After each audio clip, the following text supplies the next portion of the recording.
Okay, everybody, I would like to introduce our speakers to you.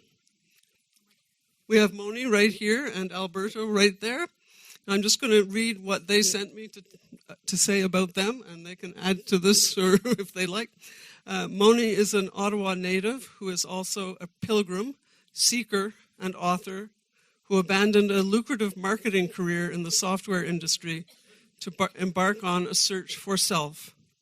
In her personal quests, she climbed the path to Machu Picchu, meditated atop the Great Pyramid of Giza, and walked the 800-kilometer Path of St. James, also known as the Camino in northern Spain.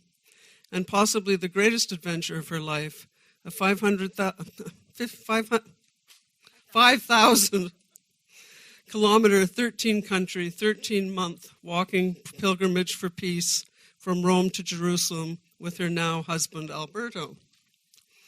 Alberto is a native of Cadiz in southern Spain. He is also a pilgrim on life's journey who expresses his relationship with the divine through his paintings, illustrations, sculptures, and writings. He set aside his natural abilities to follow the responsible path of working in the secure and well-paying insurance industry in Spain. The unexpected death of a childhood friend underscored for him the importance of living life without fear.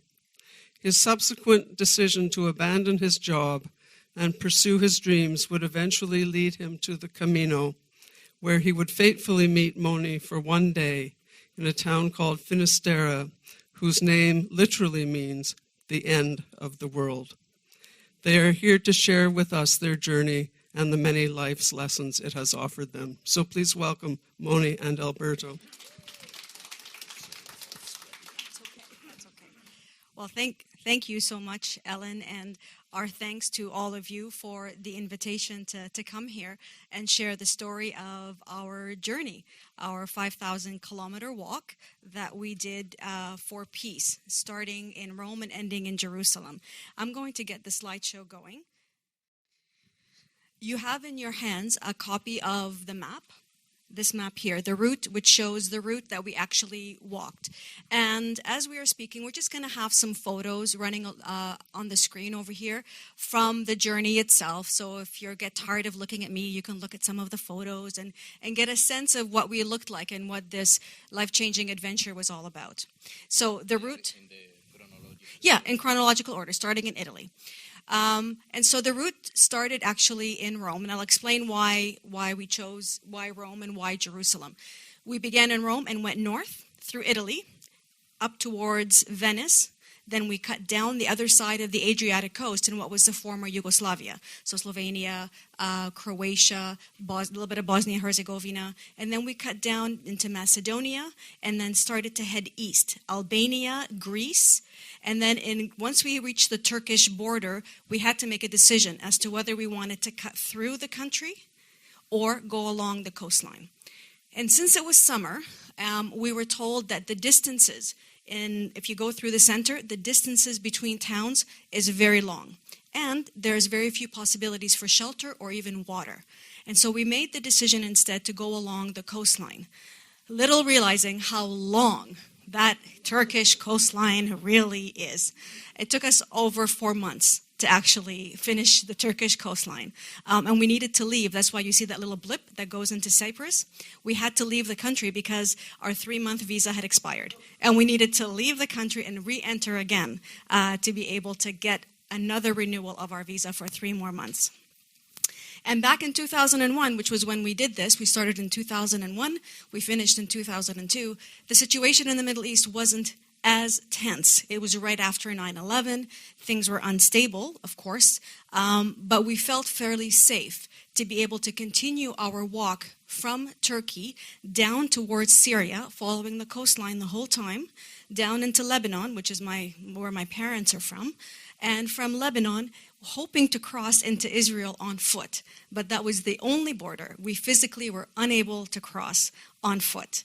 And it's funny, it's not because the Israelis would not let us enter, but because the Lebanese wouldn't let us leave. And we couldn't understand that logic. But okay, we were not allowed to leave, and they said the border was physically closed with landmines. It was too dangerous. So in that case, they said you could walk all the way over into Jordan and come in from the other side into Palestine. And by then we were so tired. It was over a year of walking, and Jerusalem was right there. So we just didn't have it in us to continue walking anymore. And so we decided to take a flight to Cyprus again, come into Tel Aviv, and from Tel Aviv we took a train to the northernmost city, which is Haifa, and from Haifa we finished walking all the way to Jerusalem. It took us just over 400 days, basically 400 days, just 5,000 kilometers. So that's the physical aspect of it. We didn't have any sponsors when we did this, I should mention. We didn't belong to any kind of an association or a group, be it like religious or political or social. And it certainly wasn't organized. Many people plan this kind of a journey. They spend years planning their route and where they're going to stay. And in our case, we didn't do anything like that. It was an idea that you can say was inspired, and it really felt like a calling to go on this kind of a pilgrimage. And the story really kind of begins with me. I'm an Ottawa native, as Ellen so kindly stated. And I had what you would call, a normal life. I was married, and I had the job, and I had the career, and I had all those great things. But I kind of fell into an existential crisis. That moment in, I think, the lives of so many people where you say, is this really all that there is to my life? Surely there has to be more to life than simply selling software and going around and speaking about the benefits of that. And so that kind of questing began. The collapse of my marriage at the time also added to that fuel, to that fire of what is the meaning of your life. And, I went to traditional therapy and psychologists, and all that was really good, but I still felt that there was something missing. And eventually that quest led me into the spiritual terrain. And I could say I spent most of my weekends and free time at the chapters in the self-help and personal development and esoteric section, trying to fill the void that I felt that was there. And I learned a great deal. And it seemed to really open my mind to concepts I'd never heard before, such as, I was a spiritual being on a physical journey. That in itself was a revelation that I had a spirit. Because I grew up in a home, even though my family, I was baptized in the Greek Orthodox Church, never really went to church, never practiced. It wasn't a part of our family. So I grew up without any kind of a spiritual base or foundation to turn to.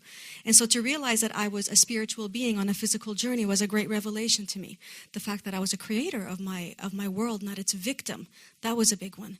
And the thing that absolutely changed my life was knowing that if I wanted to change the world on the outside, I needed to first begin by changing my thoughts and perceptions about that world on the inside. That change begins within. And that was really the catalyst that I think got the rest of the story moving forward. I was still working for full time. I was trying to be all this person that all these books promised you could be. Somebody who was open and trusting and could just let go of their life and trust that everything is going to be okay, that people are innately good. All these great things that you learn in these books. And I was committed to that. I was committed to, okay, I'm going to embark on this journey. I'm going to reveal my fears. I'm going to do the healing work.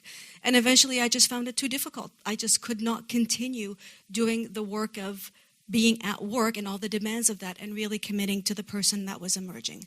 And so I made the decision to just quit my job. I threw on a backpack and I started to travel. And my travels took me from Egypt in the beginning, hence the meditation in the pyramids. I went to Egypt, throughout Europe, and eventually found myself on the Camino. Has anybody here walked the Camino or is familiar with the Camino? You've heard of it? Yes, it's a very ancient 800-kilometer pilgrimage route along northern Spain.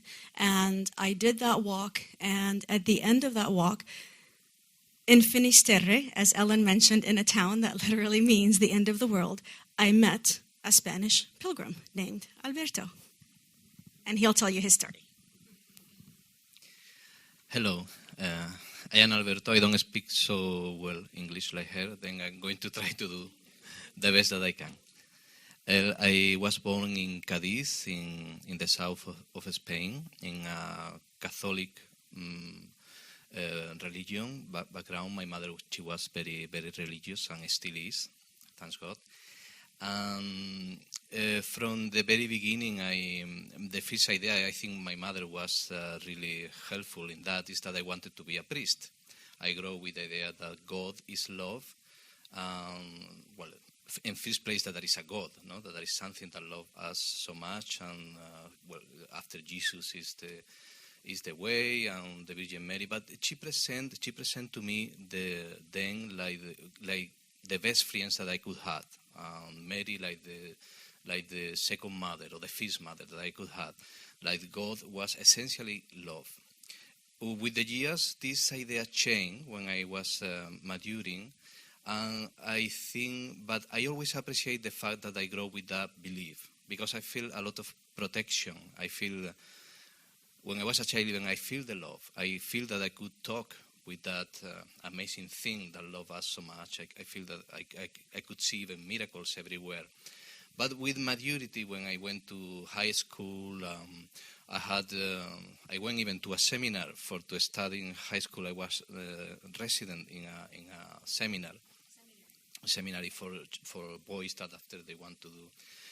I had my experience with priest and with religion started to have some problems. I started to doubt because my first question was, is God is love, or this thing amazing that has created everything is love? Why we are going to hell if we don't obey Him? What kind of love is that? You know, if I had a child, I don't know. I never could send to him to a place like that.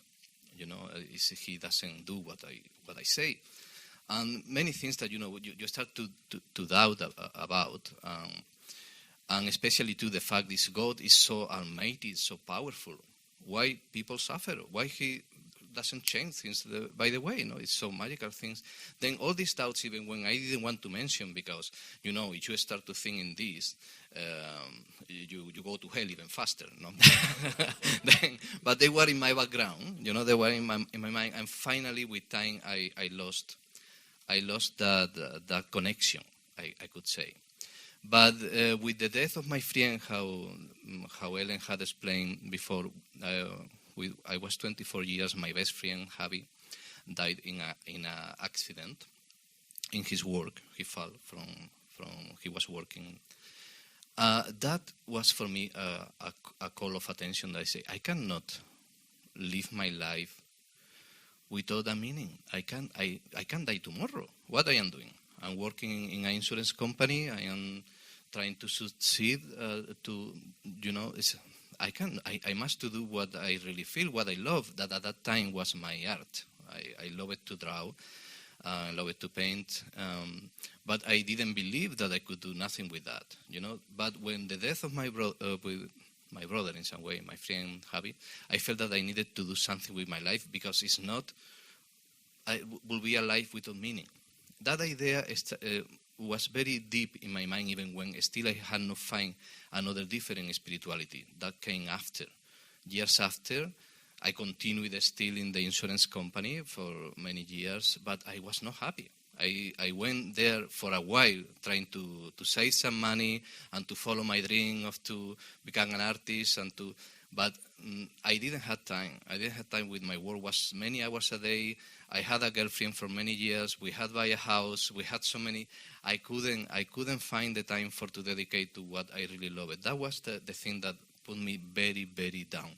And in some way, I felt that I was not committed to the promise that I did to my friend when he died. That I will live a life with meaning. I will have no fear. I will try to do something else. At that point, I was so bad. I say, I don't care anymore. I cannot live more in this way. If I lost my job, if I love everything, if I love my wife, I prefer that to live in this way. I prefer to die than to live a unhappy life, And then I don't know what I'm going to do, but I'm going to leave my work. Or I don't come back to this office anymore.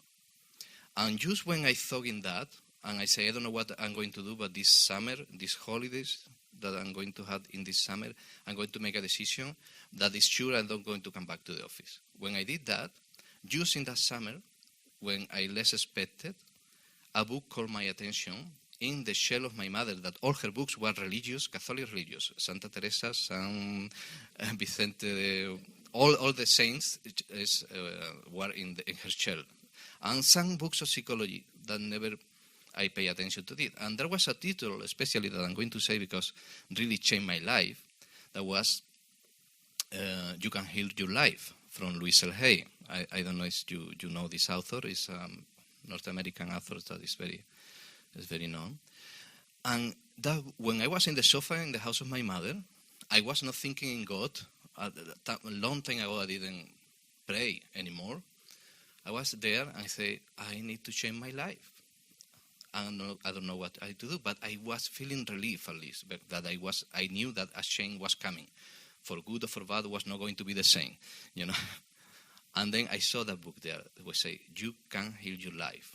That was standing, almost going out of the chair. And I said, that is that I want. And I went and I looked at the book and I started to read.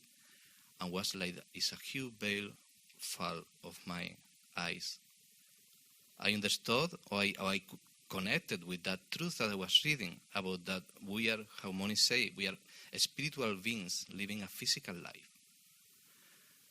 That the universe or the life is God. Call it whatever you want, but there is something greater that has created everything, that loves us amazingly, and that want for us the best, and that there is a reason for everything.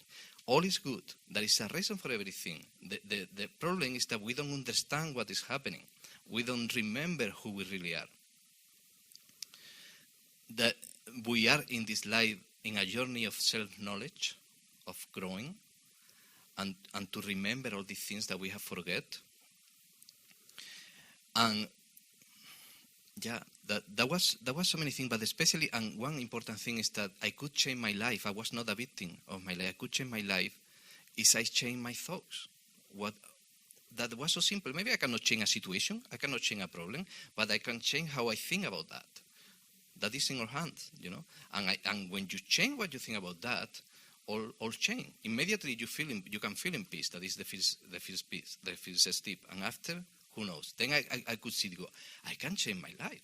I can do whatever I want. I can only need to follow this new path that was not something intellectual. I was feeling in my whole body that was the truth. And still I feel today. After I had read so many books, I had followed so many paths, but all with that essential line that was in that book.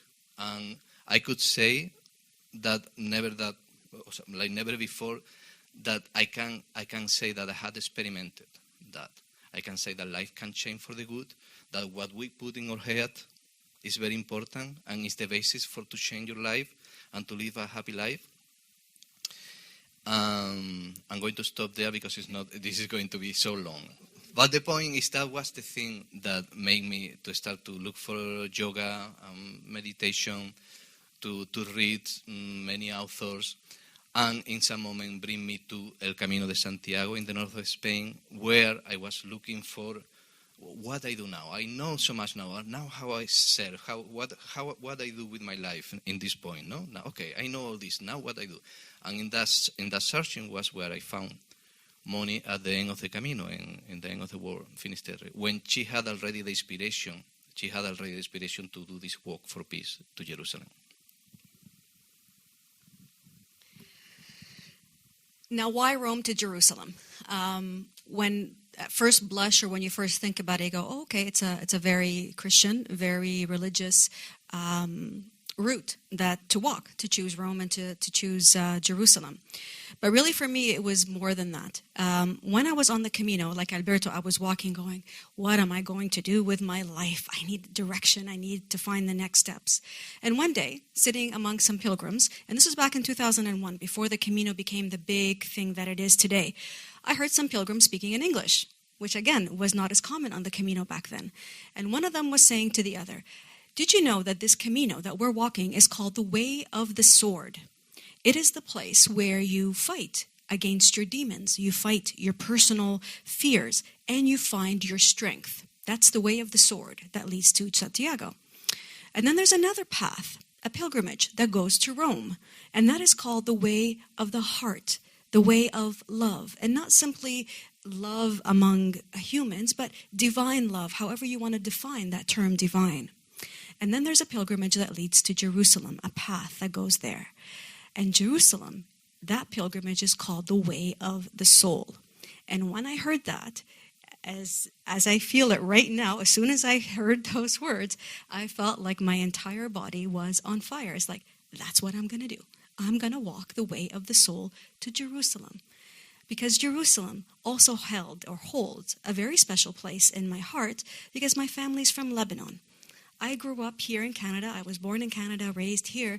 But really, our household was filled with discussion of what was going on in the Middle East. We still had family living in Lebanon. We had many relatives still there. And there was always this discussion. And it fascinated me, the friend one day who's your enemy the next, the complexities, the antiquity of the whole thing. And I never really questioned anything about peace because I grew up hearing and believing that if there's no justice, no peace. That was the rallying cry of that whole era. But when I began to go through kind of that whole questing, I started to ask myself, what is peace? What is justice? What do they really mean?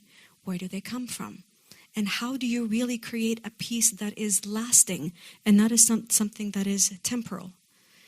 And those were the questions that were kind of going through my mind as I was walking. And then I heard those pilgrims say that Jerusalem is the ending point of the way of the soul. And it just felt in that moment like it was a calling.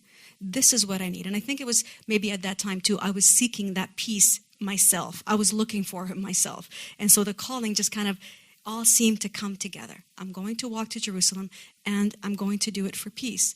Now, this was I walked the Camino in the spring and summer of 2001. I met Alberto, it was around August of that year. We separated after we had met, and I had gone to do what I was doing. I was still in Europe, and then 9/11 hit. I was still traveling when 9/11 happened.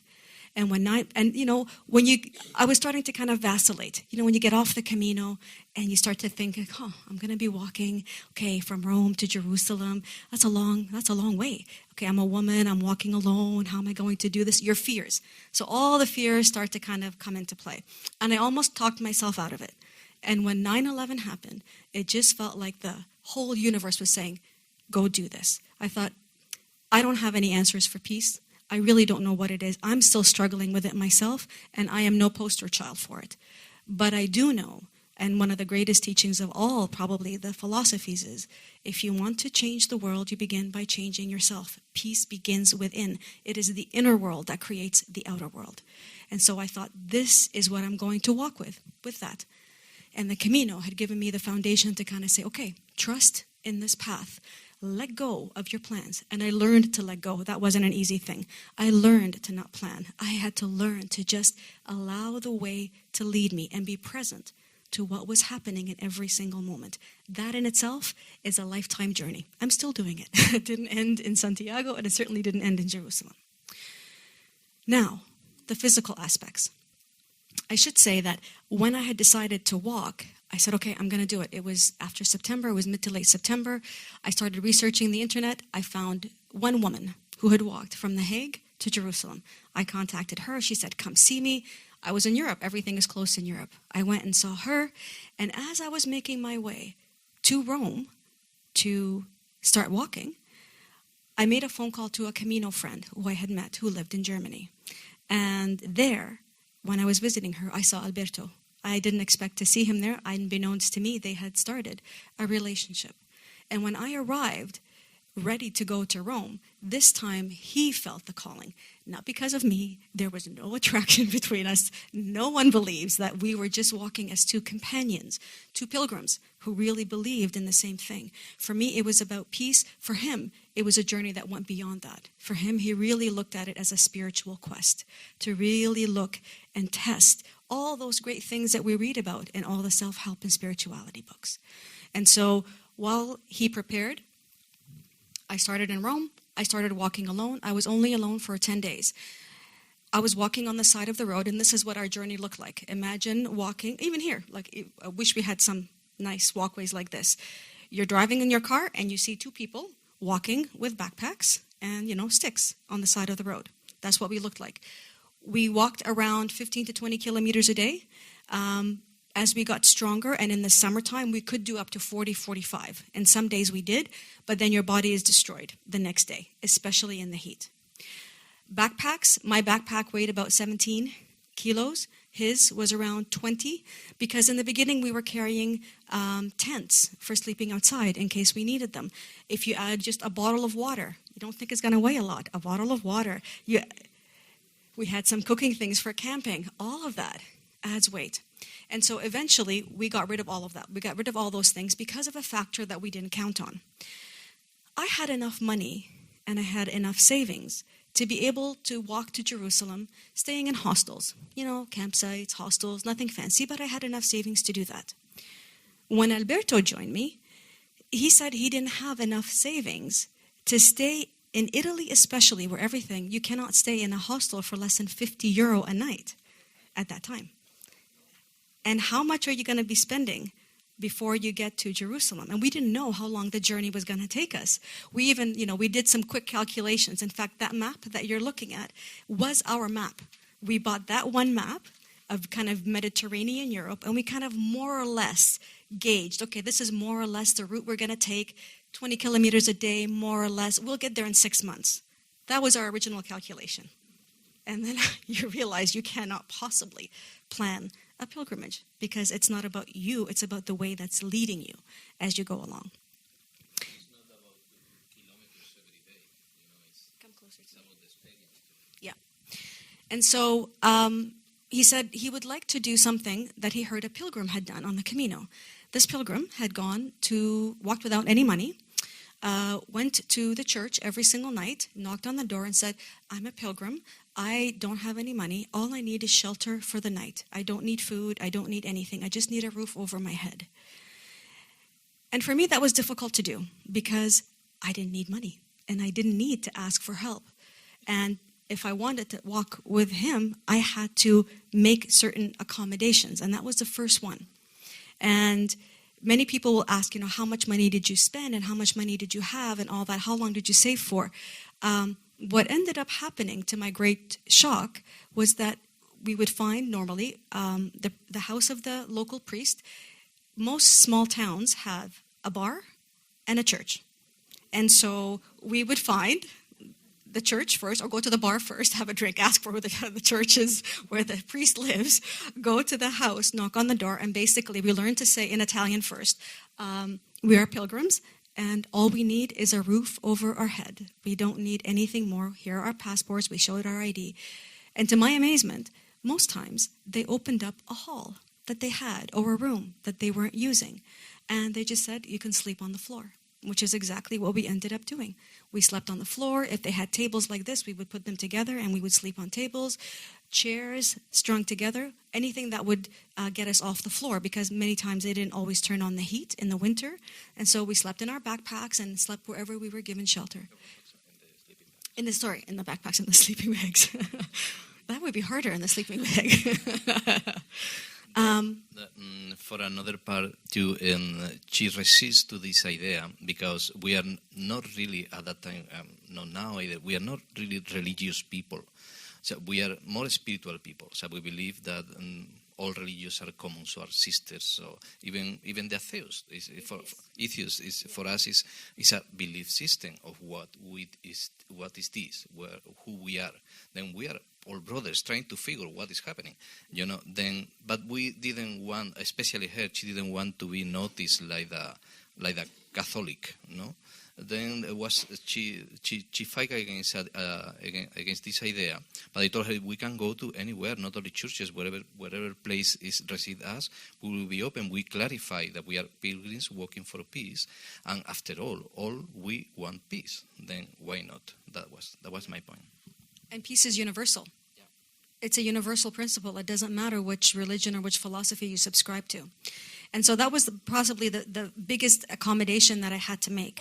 And also, keep in mind back then, there was no route. The Camino is very well marked with yellow arrows. This isn't like that. We're walking on the side of the road. We look at the map every day, trying to figure out where the next stop is going to be, and then trying to find accommodations. And so every day we were going pretty much on faith, going trusting that everything is going to be okay, and that if someone slams the door on your face, that's okay. It just means that you're not meant to be here. You're meant to be someplace else. So all these spiritual principles that we talk about, non-judging, being present in the moment, all these great teachings, being love, those were all put to the test every single day. And the belief that was my personal journey was learning to let go of all of those limitations, to let go of those judgments that I had about what I thought a priest should do. Because in my mind, if I knocked on the door of a priest or a monastery, or if I knocked on a convent door, it was their obligation to take me in, because otherwise, isn't that what the collar and all this suggests, that you're supposed to help me? I had to learn that first and foremost, they are human beings. They are people like you and me. And they have their fears, and they have their frailties. And wearing a collar or any kind of uniform, whatever you want to call it, carries no obligation to help. And so that was a very big thing, to let go of those expectations that I had. And just say, okay, if it's not here, it's somewhere else. And the most amazing thing happened. I don't know if you've noticed in some of the pictures. Alberto, we cut out some signs to say in the language of every country that we are walking for peace. And what that did, of course, is make us into billboards, walking billboards. And people would, more often than not, stop their cars and ask us, who are you and what are you doing? They'd invite us to have a drink in a bar. They'd invite us into their homes to sleep. That was probably the most amazing thing, that to bring us into their homes and to offer us a hot meal or a hot shower, which was beyond, that was the greatest gift you could get. I remember the first time, and that was in Padua, that this woman invited us to sleep in her home, and she offered to wash our clothes. And we hadn't had our laundry done in 2 months. We just washed by hand. And you hang it on the heater, if there was a heater, to dry, and then you continue on. So, when you smell that soap, it's like perfume. It's the sweetest thing to have clothes on. And so what amazed us and amazed me as we were walking throughout this journey is the level of outpouring that people had in trying to help us. Now, they may not have agreed with us, because we only said we are trying to do our part for peace. And we would hear every political theory you can imagine and every conspiracy idea. No, it's not about that, it's about this, and you're all naive, and that's fine. And they'll say to us, nobody has ever tried to hurt you here. And we'd say, well, no. Everybody warned us about everybody else. In Albania especially, that was the hugest thing. Don't trust any Albanians. Don't talk to them. You can't trust anybody. But you're Albanian. I'm talking to you. But you can't trust any other Albanians. You can trust me, but you can't trust them. And so a lot of the journey was walking through fears and walking through judgments, and trying to come to that place of understanding that what connects us and what unites us is so much stronger than what divides us. And that if we can walk with a heart that is open and with a heart that is loving, we are able to attract so much grace and so much beauty into our lives. Now, that's not to say it was all roses and it was all wonderful and grand and beautiful. It was difficult. There were some very challenging moments that we had to go through. But on the whole, never did anybody try to hurt us. Nobody tried to stop and take money from, not that we had much money, but take money from us or take anything from us. And many people will say, oh, you're just lucky. That's just luck, That we walked 13 months in 13 different countries, and it was all luck. I don't know. I would tend to say that it's not luck. This is, I think, really essentially where the rubber meets the road. When you're talking about the spiritual quest and the spiritual journey, are you going to believe the story that you have been told about this world in which you live in this so-called reality, or are you going to choose to look at the world through other eyes? That's really the essence of what is the inner journey for us. It's to believe in a world that you can't touch yet, to see it, to visualize it, to feel it, and then work towards creating it, even when reality and everything that surrounds you tells you you're an idiot for doing that. Because don't you see the war and don't you see this? That is the inner journey. That is the quest, is to continue to say, no. There is another world, and I am choosing to see this, and I'm choosing to surround myself with people who I know are of same mind and who are also building this world that I wish to see. Now, I can continue talking for a long time, but we're going to be, we prefer to take your questions. So we're going to just talk, maybe sum it up by just giving you a few of the lessons that we have learned from this journey. You want to start or want me to? You can start. I think Okay. the more important lesson for me that I believed before, but for this journey made me still to a bigger believer, if we could say that, is that we are not alone. And there is something great, whatever you want to call it, even if you want to say that it's your own inner wisdom, whatever you want to call it, there is something great that is with us all the time. And when you trust in that and you surrender to that higher wisdom, things work miraculously, magically, I will say. And we had so many experiences about that. We had many small miracles, things that happen, manifestations of things that we wanted that was almost impossible to happen in that moment. There they were, and so many angels, human angels and other kind too, that make us to do this. But because in first place, I think we believe it. If you don't believe, you cannot see, and that is one of another of the big things that we want to share today. You know, when we arrived in Jerusalem, we had been keeping track of people who had helped us. And many of them had said to us, just send me a quick postcard when you get to Jerusalem and just let me know that you arrived well. Some people even gave us, on a more kind of touching note, we carried with us the photos of some loved ones who had passed on, and their families who would never make it to Jerusalem said to us, can you bring this photo with you and find an appropriate place for it in Jerusalem? One man, it was in Croatia, gave me a candle and said, can you light this candle for me when you arrive in Jerusalem? It was like plastered, it was like flat because I carried it for 7 months, but it made it, and I lit the candle for him as promised. And so we carried with us also many prayers, many hopes, many beautiful energies that also were accompanying us. We sent 250 postcards. When we arrived in Jerusalem, we took a picture of us. I think it's on the back of the book, of us with Jerusalem with the Dome of the Rock behind us. And we made that into like a card, and we shipped it off to over 200 people. And so we didn't walk alone. We had so many helping physical hands helping us here as well. In my grandest visions and grandest dreams, I imagine myself, arriving in Jerusalem. We're going to have a huge peace march, because I still believe that, people can do something for peace. You can just get out there and action. I was a very action-driven person. We're going to arrive there. We're going to have, all the different religions walking together, different, the Israelis and the Palestinians all holding hands. I had this beautiful image in my mind of what it was going to be like when we arrived in Jerusalem. But when I got there, I still had much to learn and much to digest, really. I hadn't digested what had happened for the past year. It was just another day. It was just another day, another beautiful church, another beautiful place to get to. But I slowly came to realize that it was never really even about Jerusalem. It never was about that at all. It was about embarking on the journey.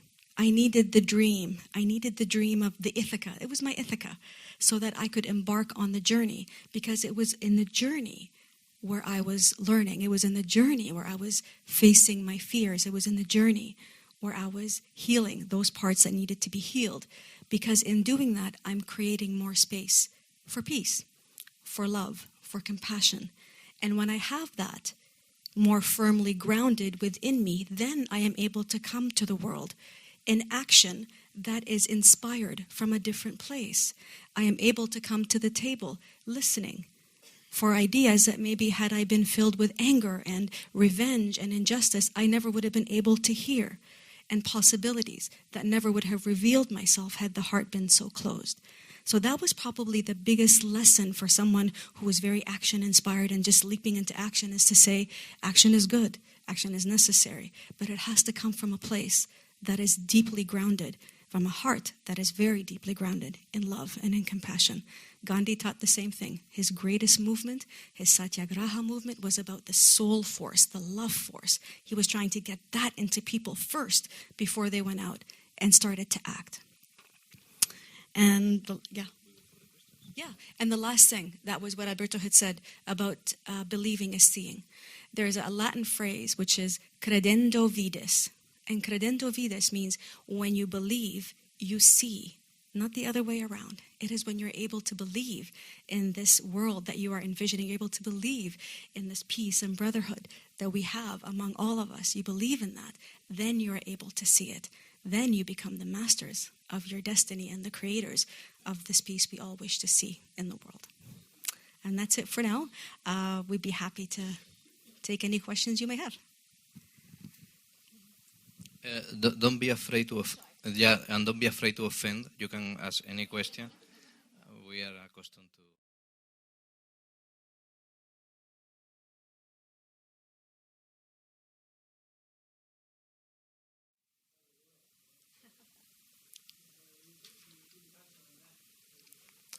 That you mean how two different. Yeah, well, there are many ways to call things, and I use a lot symbolism and metaphors. Even when Mony and me had the same essential belief, because we had read many of the same books, maybe I had go deeper in the fact that the power of mind or of our thoughts can go very far, and we can create even miracles. For me, I understood that was Jesus or another masters did in some way. They had gone to beyond of the common knowledge that science had, or the science at that time, or the wisdom at that time had, and they could develop for me the God that we had inside, or that power that had created the universe and the stars. For me, I call that in a symbolic way, because how you explain that to anybody that you know, I call that the way of the wizard. And it's that Francis referred. I think all we are in some way wizards in potential, but we don't know. So the image that you had about yourself, about life, about the universe is what you live. The more that you believe in something else, the more that you develop maybe that hidden, let's go to say, powers, or simple the potential that all we have, And that was the Mony maybe was not too far in that point. Still, I believe that, Francis, today is something that is that, and thanks to that, we saw many things that I manifest, many things that we couldn't believe in with a normal state or belief system, in some way, I think we unite because we help each other to grow in many ways. Things that she believed, that she understood, we shared, and that was the point. I don't know if you want to say something else. I think possibly for me, we kind of shared the same spirituality. He kind of, as he was saying, kind of was going beyond into territories that for me were a little bit weird. More esoteric, like ascended masters, speaking about, other beings from other planets, other worlds, other intelligences that were coming. And that was just, I wasn't there. That was just too out there for me. I was just trying to, find my spirituality and try to find a way to use it, to make it real for me, rather than going and investigating into things that I think have had no end. Back then I thought, this is endless. You can so-and-so this entity, and then that entity has this thing to say. It's like, but then what are you going to live? Like, whose truth are you going to live at the end? And for me, I may have read fewer things, but I was trying to put into practice those few things that I had read about. And I wasn't very open to sharing my spirituality. That was probably one of the biggest conflicts between us. I didn't want to go around talking openly about this unless somebody asked me specifically. I think it's maybe because I'm Canadian, it's a very polite thing to do. You don't just go out there and say, hi, let me tell you about all the magic and the miracles that are going on in my life. I kind of wait until I'm asked, maybe. Whereas he felt more confident just talking about really what was going on in our pilgrimage and all these little things that were making it possible. The spiritual, the esoteric, all these forces, those invisible forces that were kind of with us as we were walking. It was a huge source of conflict because I saw my life work maybe when I arrived in Jerusalem to find an NGO and work for peace there, and I didn't want to be connected to any one philosophy or religion especially. And so I had to overcome a lot of kind of my own fears about what other people will think once they hear me speak about my beliefs. You didn't want to be, and to be labeled. Yeah, labeled still do not like labels. So that's what that happened there. Yes. Coming thing of Canada, United States, the way you managed to. I have a nephew that has couch surfing down to a science, but not at your level, that's for sure. Yeah. And I don't think here the way you could kind of stop by and walk into the priest place that stay overnight. I get President European time probably a bit friendlier than we are here. You know. I would like to say something. Okay. No, I was just going to say, I think there's a couple of things maybe. One is that I think the whole concept of pilgrimage is much more readily accepted in Europe. Pilgrims have been walking from their homes to all kinds of sacred spots all over. And so I think the churches have a tradition, and the monasteries and the convents have a tradition of taking in pilgrims and helping them on their way. It's not an unusual thing to find a pilgrim off doing what they're doing. But I think I know what you're going to say. We found in our way to Jerusalem, we found different pilgrims too, that they were doing the same that us, majority in bikes. Not so many, but some of them. And I remember especially one that said that he had gone to many churches, he never was accepted.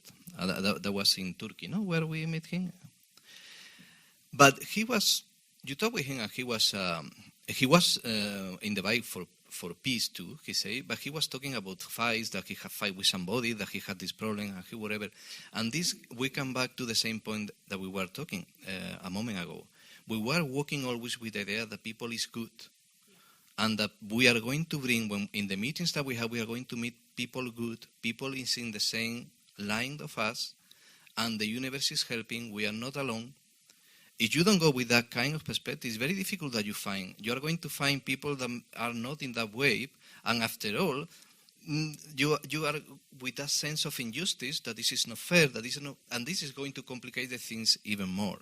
The one thing that made possible this that we did, for me, there is no doubt today, is that we had a good frame of mind, a good frame of mind. We were positive people. In some moments, no. In some moments, we were. In the moments that we were emotionally down, was the real problems that we have. We suffer, but was for emotional problems. When we feel that we were not worthy, that we feel that we were not doing enough, that we were doing a crazy thing, especially in Turkey, when we didn't trust so much the tourist place, they only wanted to sell. That kind of thinking, that was the really affect us, but we didn't have problems with people really. But when we started to think in that way, we were seeing more that in our reality. The more that we thought in that way, more we connected. In the moment that we cleaned that, all was wonderful, and the experience were amazing. Yes. What are you doing now? How does this connect with the years that have followed that? Well, after we finished our walk, I went to Spain to meet his family. He came to Canada to meet my family. Oh yeah, we fell in love along the way. Oh yeah, that little thing. But it didn't happen until Greece, which is like 6 months in. And again, nobody believes that. He was like more like a thorn in my side more than anything else. And the same. Like I'm sure I was the same way for him because we didn't agree. And in fact, we talked about separating during our walk more than once. And then we thought, but we're walking for peace. And how can we talk about peace when we can't even figure it out between the two of us? And so that was like, okay, the commitment to try again, try to find the common ground, try to accommodate the other. And so after our walk, we came back here to Canada. I became unexpectedly, happily pregnant. Our daughter was born exactly 1 year to the day that he and I, 2 years to the day, that he and I started walking together. We began walking December 5, 2001. She was born December 5, 2003. So we like to think that this little pilgrim family has now expanded a little bit. We have one more pilgrim walking with us. So we lived in Spain for 7 years, and really the first in his hometown of Cadiz in southern Spain. And I'd say the first couple of years were spent trying to digest. You really can't. You don't know what's happened to you. All you know is that you're like a fish out of water. I didn't fit in back here, and when I came back to Canada, with my family especially, there was the feeling of, okay, now she's done her crazy walk. Now she's gonna come back to normal. She's gonna, get a normal job. She's gonna get a house. She's gonna get married. She's gonna fit back inside of the box. And I couldn't do that. And I felt in Spain that there was a little bit more of a laissez-faire attitude. Just live and let live, and everything is okay. And it was what I needed, I think what we both needed, to be able to kind of slowly digest and try to make sense of what had happened to us. And it was in the journey of, because people wanted to hear about what had happened, and so we thought about putting together the book. And the process of going through our diaries again, because we both kept very extensive diaries, really helped us to kind of begin to come to terms with what had happened to us. And the funny thing was, as we were writing the book, we had the same arguments that we had when we were walking. We would argue about the same things. We would argue, it's like, but I think we needed to argue again from a distance to kind of come to another resolution, to another place of acceptance and peace of what the whole issue, and understanding of what that issue was about. And so we first began by writing the book of our journey, and Alberto is a very talented artist, and so we have both made the decision to dedicate our lives to this continuing journey of sharing this beautiful energy that we feel has graced us, and that is the essence of who we all are. So he is an illustrator. We've written an illustrated children's book. He has many paintings that hopefully we'll be able to exhibit very shortly here in Ottawa. And so we continue to find ways to bring out or to manifest out into the world all these lovely, lovely creations. And this is what we do. We speak, we have our books, we have our daughter who keeps our hands quite full. We came back to Canada, 3 years ago? Yes. Yep, 3 years. 2010, Christmas time, and So we've just been back in Canada and enjoying this lovely, lovely Ottawa weather.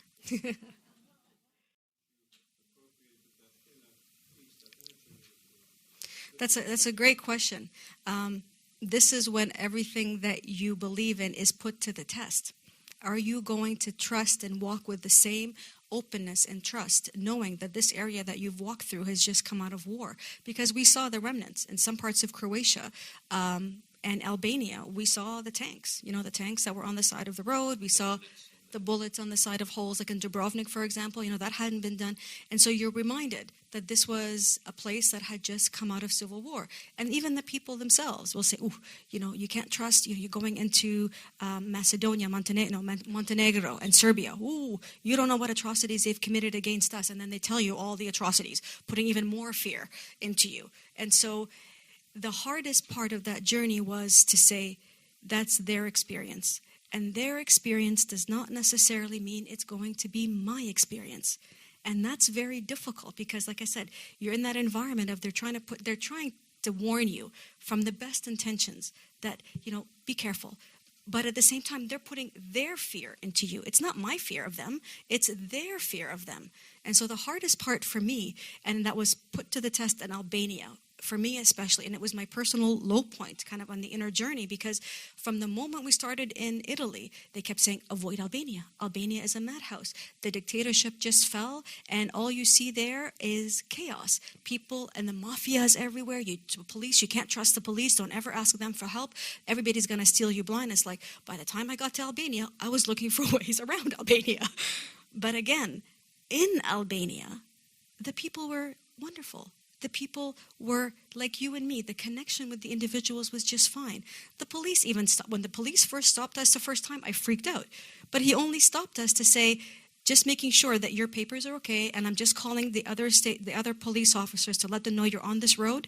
And by the way, don't trust Albanians. that was the funniest thing. It was like, oh my God. And so the hardest part is that, not falling into other people's realities, other people's fears, other people's conceptions of the world. That was the hardest part. Yeah, but it's true that all that helped us to understand the conflicts and to understand the people in both sides. So then make us more aware of what is really the conflict and how the people suffer with all these problems, and how there is no one that is all right and another is all wrong. There is right and wrong. There is the point.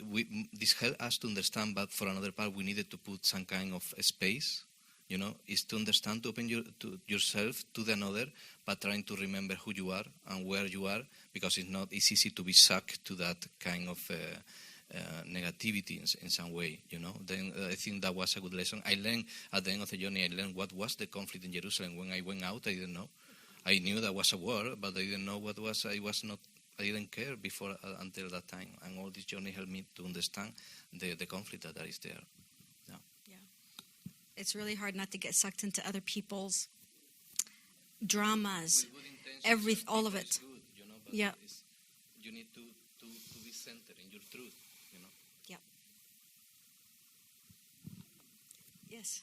It's after 2:00, just so that you all know. Like, we're happy to stay, but I just want to be respectful of your time. That's all. But two questions. As you walked about 20 kilometers a day. That's about 4 or 5 hours a day. Is that right? Yeah, it depended on the day. At yeah. the beginning, after we walk more. Yeah. And did you, as you walked, did you sing? Did you meditate? Did you pray? Did you talk? Were you silent? Great questions. Fill the time. Yeah, that is a Good question. We normally walk like this. I was in front, obviously without the boots. Because she cannot see it go behind me. So I always walked in front of him. And we walked in silence because we're on the side of the road. The odd time that we were on like a small country lane or something, we could walk side by side. But mostly it was one in front of the other, and you're paying attention to the cars. Obviously, you're trying not to get hit. For me,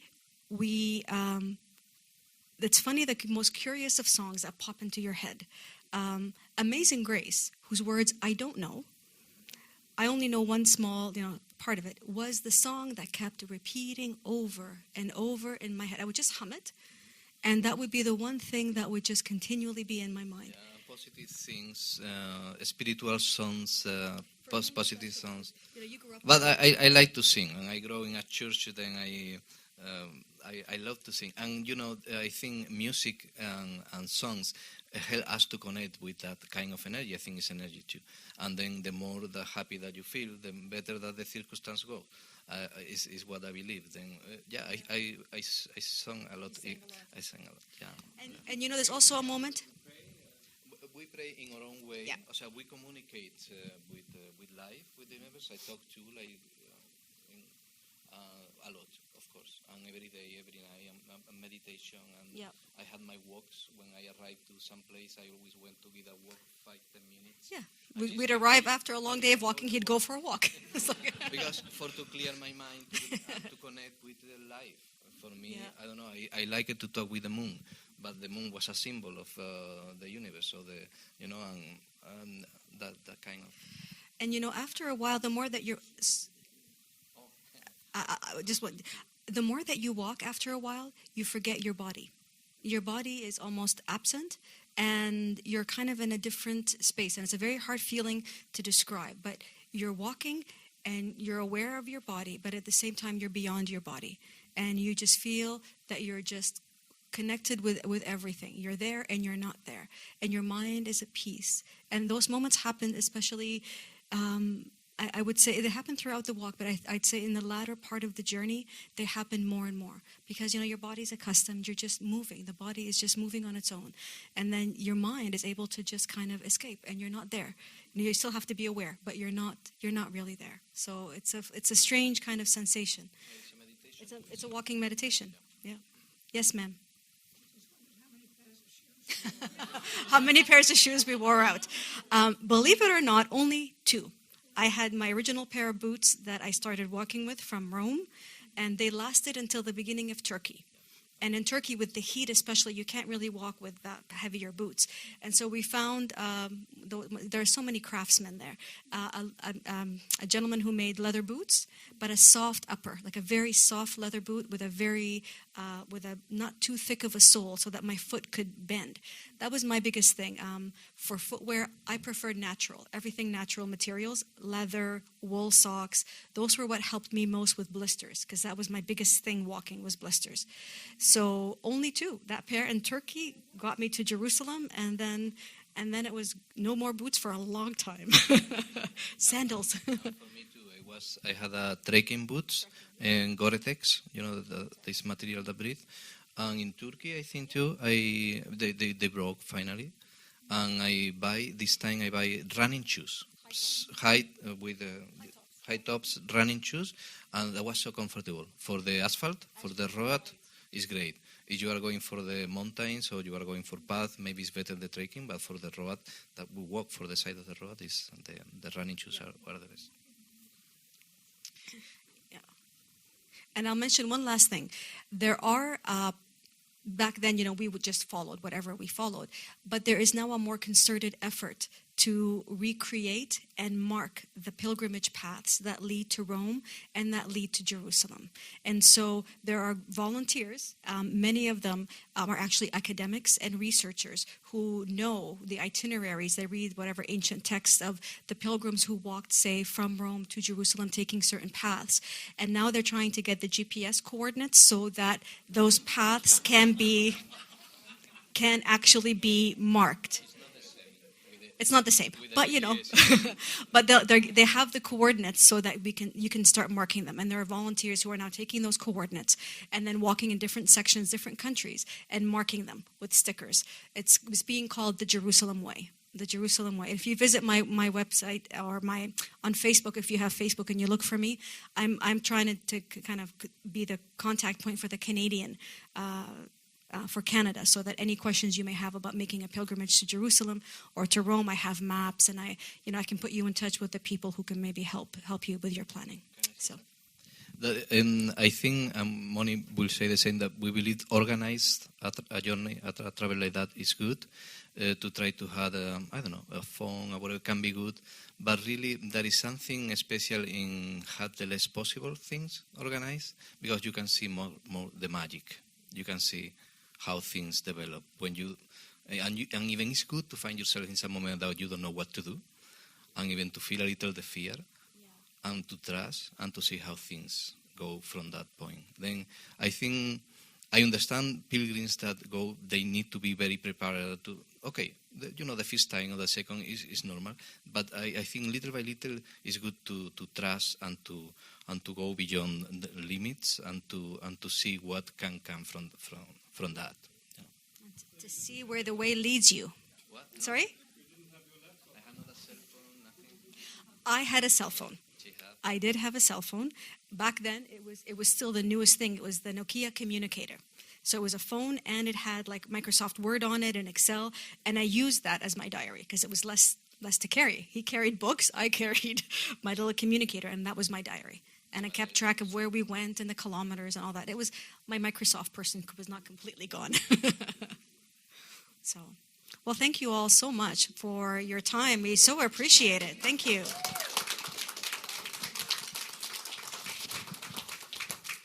Ellen Bell asked me if I would thank you, and I will do my best, because I think that was one of the most remarkable presentations that I've been to ever.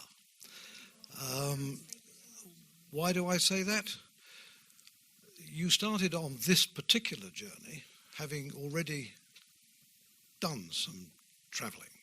You had the courage to break with a lifestyle that you had before. You embarked upon the Camino de Santiago. You met at Finisterre. You were preparing yourselves. You were well prepared for your, in my opinion, for your walk from Rome to Jerusalem. But you had the confidence, and you've had the confidence and courage to share this with us, not as a walking tour, but as a deep, deep personal journey. And just amazing. And I don't know what else to say other than on behalf of the group here to thank you profoundly for sharing this with us. And on behalf of the group, I wish you peace, love, and amazing grace, which you have earned.